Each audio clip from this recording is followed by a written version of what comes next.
A story of honor, loyalty, and the family you never expected. Paths of Honor. The sea had a particular way of speaking in Whitby. Not loudly, it didn't roar or bellow the way the ocean did in films. It murmured, it whispered, it slipped under doorways and into conversation, salt and memory woven together in the same breath. The town itself seemed built on stories, cobblestones worn smooth by centuries of boots, narrow alleys that smelled of brine and old wood, red-roofed houses climbing the hillside like they were trying to get a better look at the horizon. And at the very heart of Whitby's quiet streets sat the Willow and Finch Tea Room. It was not a grand place. The sign above the door was hand-painted, slightly chipped at one corner where a delivery lorry had clipped it 3 winters ago. The windows were always slightly fogged from the kettle, and the lace curtains had gone cream-colored with age. But inside, it was warm. It was the kind of warmth that had nothing to do with radiators. It was the warmth of a place that had held 1,000 conversations, absorbed 1,000 cups of tea, witnessed 1,000 ordinary moments that quietly turned extraordinary. Charlotte Evans had run the Willow and Finch for 11 years. She was 34, with flour-dusted aprons and the kind of steady hands that could carry 4 teacups without rattling a single one. She knew every regular by their order and most by their story. She knew that Mr. Patterson liked his Earl Grey strong and his silence left undisturbed. She knew the young couple by the fireplace were going through something difficult but weren't ready to talk about it yet. She knew when to speak, and, far more importantly, she knew when not to. She knew Mrs. Beatrice Holloway better than most. Beatrice had been coming in every Tuesday and Friday afternoon for as long as Charlotte could remember. 89 years old, with silver hair pinned neatly beneath a pale blue hat, she always wore a brooch, a small enameled bird, a robin, on her coat lapel. She ordered the same thing every visit without looking at the menu: Darjeeling tea, a slice of lemon drizzle cake, and a table by the window. She always chose the window. She said it was because she liked watching people go about their day. Charlotte suspected it was because looking outward was easier, sometimes, than looking inward. Beatrice had buried a husband. She had outlived a daughter. She had a grandson named Oliver, whom she rarely mentioned without a careful pause before she said his name, as though testing the temperature of the word before she let it out. She was, Charlotte had always thought, the bravest kind of person, the kind who carried enormous grief quietly, who smiled genuinely, who asked after your mother and remembered the answer the next time they visited. But lately, over the past several weeks, something had shifted. Beatrice's hands had begun to tremble around her teacup. She had lost weight Charlotte hadn't thought she could spare, and her eyes, always so bright, now carried a shadow behind them that wasn't grief exactly. It was something closer to fear. Charlotte had noticed. She had also noticed the phone calls Beatrice took in hushed tones outside the tea room door. She had overheard fragments of conversations that included phrases no elderly woman should have to hear thrown at her like accusations: capacity review, estate management, care reassessment, power of attorney. She had heard Oliver's name spoken in those conversations. She had seen the look on Beatrice's face when she came back inside afterward. Charlotte said nothing. She refilled the teacup and set down an extra slice of cake on the house. That was all she could do. That was all she had the right to do. Until the Tuesday that everything changed. Charlotte heard them before she saw them, the low, rolling thunder of engines moving in formation, the kind of sound that didn't belong to one machine but to several, moving together with the easy rhythm of habit. She set down the teacup she'd been polishing and looked out through the fogged window. 6 motorbikes, black mostly, with chrome that caught the gray afternoon light and threw it back like sparks. They rolled to a stop along the curb with unhurried precision, engines cutting out one by one until the street went quiet again. The Black Harbor Riders, MCC. Charlotte knew them. Everyone in Whitby knew them, at least by sight. They were not a young club. The youngest among them was pushing 40, and they were not a loud one. They didn't race. They didn't cause trouble. They raised money for the lifeboat station every summer and turned up to funerals for people they'd barely known because someone had asked them to, and they believed in showing up. They had been coming to the Willow and Finch for 3 years. Charlotte had been startled the first time. 6 large men in leather jackets and heavy boots did not look like her typical afternoon tea crowd, but they had sat down politely, ordered properly, and left a generous tip. After the second visit, she'd stopped being startled. After the 10th, she'd started keeping their usual table free on Tuesday afternoons. Their president came through the door first, as always. Edward Harrington, known to everyone, without exception, as Stone. He was a tall man, broad-shouldered, dark-coated, with a face that had been weathered by decades of long roads and open air. There were lines around his eyes that hadn't come from laughing, and a jaw that looked as though it had been carved from the same material as his nickname. His hair was silver at the temples. His hands, when he removed his gloves, were large and calloused. But his eyes, Charlotte had noticed this the very first day, his eyes were calm. Watchful, yes. Careful, certainly, but fundamentally, deeply calm. The eyes of a man who had seen enough of the world that very little could shake him, but who had chosen, somewhere along the way, to respond to it with steadiness rather than hardness. He nodded to Charlotte as he passed. She nodded back. The other 5 filed in behind him. Danny, who was the youngest and always slightly sunburned. Marcus, who was enormous and somehow always managed to look apologetic about it. Robbie, who had a gray beard and never removed his cap, Pete, who had a daughter at university and showed photos at every opportunity, and quiet, serious Cal, who said little but noticed everything. They took their usual table at the back. Charlotte began preparing their order from memory. Strong tea for Stone and Cal, coffee for Danny and Pete, builder's brew for Marcus, and Robbie's inexplicable preference for chamomile, which he would deny to his dying day if anyone outside the tea room mentioned it. She was reaching for the chamomile when she heard the chair scrape. She looked up. Beatrice Holloway was standing. That was not unusual. What was unusual was the direction she was walking. Not toward the door, not toward the counter. She was walking, slowly, carefully, her small frame upright with the effort of dignity, toward the back of the tea room, toward the biker's table. The tea room had perhaps 12 people in it. Every single one of them went still. Charlotte set down the chamomile. She did not move. She watched. Beatrice stopped beside their table. Stone looked up.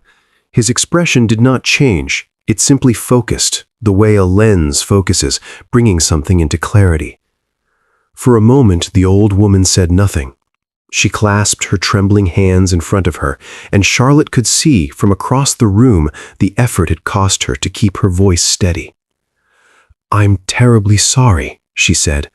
"I wonder if you might help me." Stone leaned forward slightly in his chair.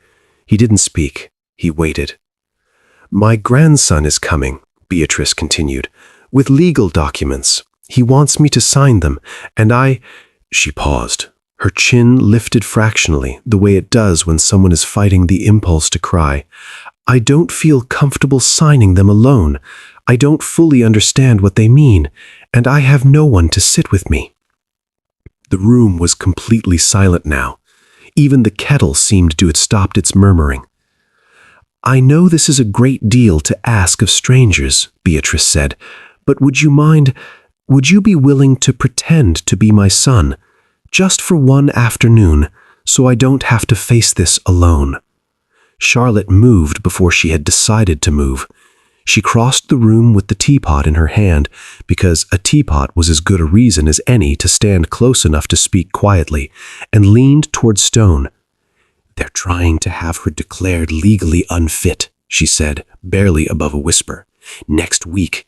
I've heard her grandson on the phone. He and his wife have been planning it for months. It's about the house. It's about her estate." Something shifted in Stone's expression, not dramatically, not loudly. It was a small shift, a degree of stillness becoming a degree of resolve. The difference between a man who is watching and a man who has decided. He pushed back his chair and stood up. Then he stepped aside, gesturing to the seat beside him with one large, calloused hand, the same gesture a man might make for his mother at the dinner table, and said in a voice so gentle it barely seemed to belong to the same body, "Sit down, Mum. Family sticks together." Beatrice Holloway sat down, and just like that, in a tea room in Whitby on a gray Tuesday afternoon, over cooling tea and lemon drizzle cake, she was no longer alone. Danny pulled a chair closer to her from the neighboring table. Marcus, who was enormous and always apologetic about it, turned his chair slightly outward so that she was enclosed rather than exposed. Pete offered her his napkin because he noticed her hands were still trembling. Robbie, without being asked, ordered her a fresh pot of Darjeeling. Cal said nothing, but he positioned himself at the edge of the table, facing the door, and did not look away from it again. They did not have to wait long. Oliver arrived 14 minutes later with his wife, Helena, and a man in a gray suit whom Charlotte recognized as a solicitor. She had seen him twice before, once when Oliver had been on the phone in the street outside, speaking in the brisk, business-like tone of someone who has already made up their mind and simply needs the paperwork to catch up. Oliver was in his late 40s. He was the kind of man who dressed well and moved with confidence, and whose confidence had curdled somewhere along the way into something that looked like certainty but felt like entitlement. He had the slightly impatient air of a man who expected arrangements to have already been made. His smile when he entered was wide and practiced. It stopped completely when he saw the table. His grandmother sat in the center of it, surrounded by 6 large men in leather jackets who looked back at him with the calm, interested expressions of people who had absolutely nowhere else to be and no intention of going there. Oliver recovered quickly. He was not, Charlotte thought, a stupid man. "Gran," he said pleasantly, "I didn't know you'd have company." "Family," Stone said, not rudely, just as a correction. Oliver looked at him. "I'm sorry?" "She said family. We're her family." Stone's voice was entirely conversational. He might have been discussing the weather. "You must be Oliver. She's mentioned you." The solicitor cleared his throat and set his briefcase on the nearest empty table. "I do have documents that require Mrs. Holloway's signature today." "I'm sure you do," Stone said. He held out his hand. "Let's have a look at them." There was a pause, the kind of pause that occurs when someone has confidently walked through a door and found a wall on the other side. The documents were handed over. Stone read them. He read them slowly and completely, which took several minutes. During those minutes, Oliver made 2 attempts at light conversation and 1 attempt at a joke, all of which landed in silence. Marcus poured more tea. Pete watched Oliver the way a man watches someone he is trying to work out. Cal watched the door. When Stone had finished reading, he set the papers flat on the table. He looked at them for a moment. Then he picked them up, folded them neatly, once, twice, and tore them cleanly in half. "I think," he said, in the same quiet, unhurried voice, "that we'll be seeking independent legal advice. With a solicitor, Mrs. Holloway has chosen herself." Oliver's face went through several expressions in rapid succession. Charlotte, watching from the counter, watched him calculate, the mathematics of the situation working itself out behind his eyes. 6 men, public place, no leverage, no element of surprise, no isolated, frightened old woman, nothing he had planned for. "Gran," he said, one more time. His voice had lost its pleasantness. It was thinner now, harder. Beatrice looked at him. Her hands, Charlotte noticed, had stopped trembling. "I'll be in touch, Oliver," she said, "through my new solicitor." Oliver left. His wife followed. The man in the gray suit picked up his briefcase and went after them, looking like a man who had not signed up for this particular afternoon. The tea room breathed again. That should have been the end of it. A single afternoon, a kindness extended and received, a story to tell. But it wasn't the end. Stone called in an independent solicitor he trusted, a woman named Judith who worked out of York and had no patience for legal documents designed to exploit rather than protect. Within a fortnight, a proper power of attorney had been drawn up, with Beatrice's full understanding and consent, naming a person she had chosen herself. Oliver's claims about her capacity were reviewed by a geriatric specialist who found her, to Oliver's visible frustration, entirely competent to manage her own affairs. The house stayed hers, and the Black Harbor riders kept coming back. Not just on Tuesdays, they came on Thursdays too, when Beatrice had a hospital appointment and the bus was unreliable and taxis made her nervous. Danny drove her. He was the youngest and had the smallest bike, so she sat in the sidecar he'd fitted specifically for the purpose, wearing a spare helmet he'd bought in her size, which she insisted was a perfectly reasonable shade of purple. They came on a Saturday in October when the garden gate had come off its hinges and the autumn storms were forecast. Marcus and Robbie fixed the gate in 2 hours.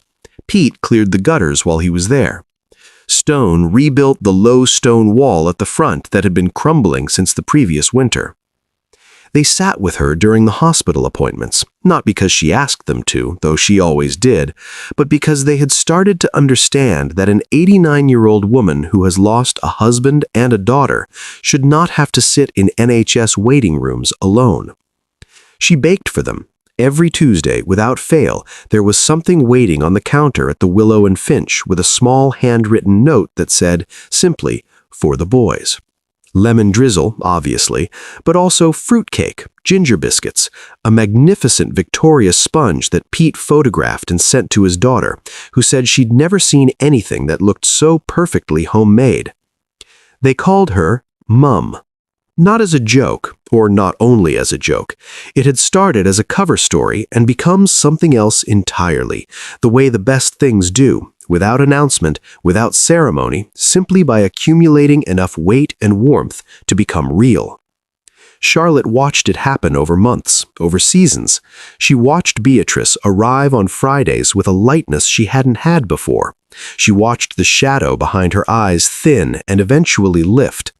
She watched Stone, who was not a demonstrative man, learn to hold a door open for her with a particular kind of care, the care you use for things that matter. She watched a family assemble itself out of unlikely materials, leather and lace, engine oil and Darjeeling, a woman who had run out of people, and 6 men who had more room than they'd realized. 5 years passed. Whitby did what Whitby always does. It endured the winters, welcomed the summers, kept its stories close and its sea closer. The Willow and Finch gained a new sign. Charlotte had finally replaced the chipped one, and a small chalkboard outside that listed the daily specials, and, when Stone had been in, sometimes a badly drawn motorbike that she never quite managed to erase completely. Beatrice was 94 now. She moved more slowly. She tired more easily, but she was, by any measure that mattered, well. She was known and loved and looked after. Not in the managed, institutional way that Oliver had once proposed, but in the real way, the way of people who show up, who remember, who stay. On a Wednesday afternoon in late September, she was sitting in her garden on the old wooden bench that had been there since before Charlotte was born. The North Sea was visible from here if you angled slightly right, a strip of dark silver between the rooftops. The air smelled of salt and the season turning. Stone was beside her. He had driven over after his Thursday run. They still rode, all 6 of them, every Thursday without exception, because she had mentioned offhand that the last of the dahlias were going over, and she wanted to see them before the frost came. He had brought tea in a flask. He was not a man who brought flowers, but he had stopped on the way and bought a packet of biscuits, which she had accepted without comment, and which they were now working through. They sat in the particular silence of people who have been through enough together that silence is not absence, but presence. A conversation conducted without words, the kind that only comes after years. "You know," Beatrice said, eventually, "I only asked for one son, for one afternoon." Stone looked at the sea. There was the faintest suggestion of a smile at the corner of his mouth, the rare kind, the real kind. "Well, Mum," he said, "looks like you adopted the whole harbor." She laughed. It was a genuine laugh, the laugh of someone who knows their luck and isn't embarrassed to feel it. From inside the house, her phone was ringing. It would be Pete, checking in, or Danny, asking if